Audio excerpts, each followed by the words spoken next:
یاد رکھو جب اللہ کی مدد آنے والی ہوتی ہے تو یہ دو نشانیاں بھی اچانک ظاہر ہونے لگتی ہیں۔ یقیناً تمہارا یہ تھکا ہوا دل اللہ کی مدد کا منتظر ہوگا کہ کوئی ایسا اشارہ تمہیں ظاہر ہو جو تمہارے اس دل کو مطمئن کر دے کہ تمہاری زندگی کے راستے بھی ہموار ہونے والے ہیں۔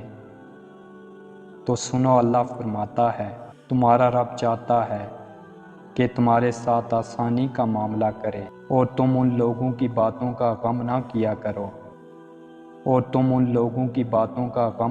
کرو کیونکہ تمام تر غلبہ اللہ کا ہے اور اس پر ہر ایک چیز عیاں ہے۔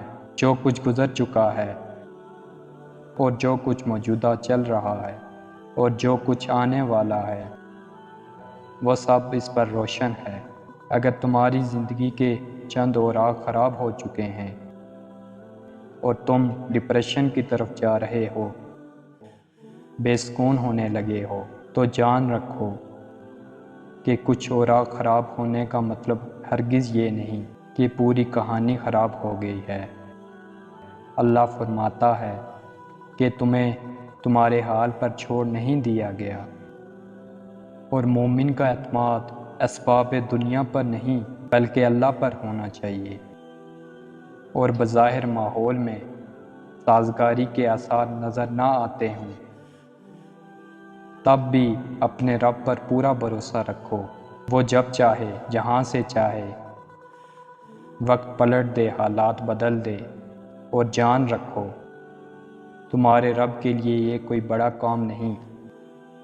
حضرت موسیٰ علیہ السلام کا وہ واقعہ یاد کریں کہ سامنے سمندر آ گیا تو قوم دیکھتی ہے کہ فرعون اپنے لشکر سمیت آ گیا ہے اور پوری قوم خوف زدہ ہے، لیکن اس وقت حضرت موسیٰ علیہ السلام کا یہ جواب آیا کہ نہیں، میرے ساتھ میرا رب ہے، وہ راستہ دے گا، وہی مدد بھیجے گا، اور بھیجی گئی مدد تو یہی ایمان ہو تمہارا بھی۔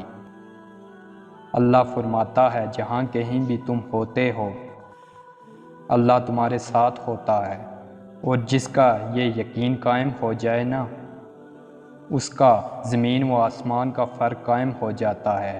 اور جان رکھو کسی کے لیے یہ جائز نہیں کہ وہ اللہ کی رحمت سے مایوس ہو، چاہے اس کے گناہ کتنے ہی بڑے کیوں نہ ہوں، کیونکہ اللہ کی رحمت اس کے غضب پر حاوی ہے۔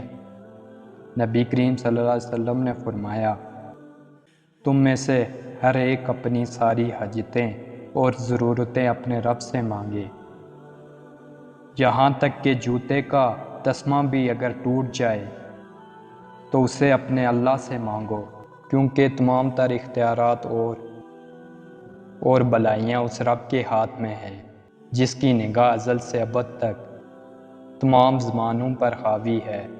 پر مسئلہ تب آتا ہے جب تم لوگوں سے توقع کرتے پھرتے ہو ان کی توجہ اور احساس کی۔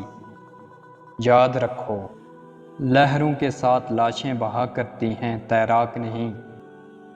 میرا رب فرماتا ہے، اور جن لوگوں نے اللہ کو چھوڑ کر دوسرے لوگوں کو اپنا مددگار بنا رکھا ہے اور ان سے امیدیں جوڑ رکھی ہیں، اس کی مثال اس مکڑی جیسی ہے، وہ بھی ایک گھر بناتی ہے مگر سب سے کمزور گھر اس مکڑی کا ہوتا ہے۔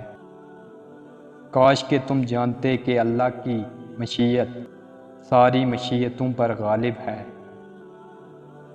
اور اس رب نے جو چیزیں تمہارے لیے بنائی ہیں وہ خود تمہیں تلاش کر رہی ہیں۔ یقین رکھنا وہ تمہیں مل کر رہیں گی، لیکن اصل میں تم نے اپنی زندگی کے سکون کے لیے ہر وہ چیز تلاش کر کے خریدی جس کو تم نے ضروری سمجھا، لیکن نہ تلاش کیا تو اللہ کا فضل۔ اگر اللہ کی مدد چاہتے ہو نا تو اللہ کی امان ڈھونڈو، جہاں تمہارے لیے راحتوں کا سامان ہے۔ تم اگر اللہ کی طرف چل کر آؤ گے تو وہ تمہاری طرف دوڑ کر آئے گا۔ تم اللہ کو یاد رکھو گے تو وہ تمہیں یاد رکھے گا، لیکن اگر تم اللہ سے بے پرواہ ہو کر کسی اور سے مدد کی امید لگاتے ہو تو اپنا ہی نقصان کر بیٹھو گے، کیونکہ اللہ فرماتا ہے کہ یہ دنیاوی آسرے تمہارے کسی کام نہ آئیں گے، کیونکہ تمہارا رب ہی مسبب الاسباب ہے، وہ اسباب کا پابند نہیں، اسباب اس کے محتاج ہیں۔ اگر یہ یقین ہے تو اللہ پر یقین ہے، اگر نہیں ہے تو تمہارا یقین اسباب پر ہے، وسائل پر ہے، ذرائع پر ہے، پر اللہ پر نہیں ہے۔ پر تم جان رکھو کہ تم حقیقی طور پر اپنی زندگی میں کامیاب تبھی ہوں گے جب تم اپنے دل میں ایک بڑی جگہ اللہ کو دو گے اور اس پر گہرا یقین رکھو گے۔ اللہ بھی تمہارے لیے بہترین وسیلے بنا کر تمہاری مدد کا انتظام کرے گا۔ تم جانتے ہو کہ اللہ کی مدد کے کچھ آثار ایسے بھی ہوتے ہیں جو ہمیں اچانک ظاہر ہوتے ہیں۔ اگر تم محسوس کرنے لگو کہ تمہارا دل تہجد سے جڑ گیا ہے اور صرف رب سے مدد کی آس میں، تو یہ یقینی ہے کہ اس رب نے تمہاری فریاد سن لی ہے۔ وہ اپنی مدد کا ہر دروازہ تم پر بہت جلد کھولنے والا ہے۔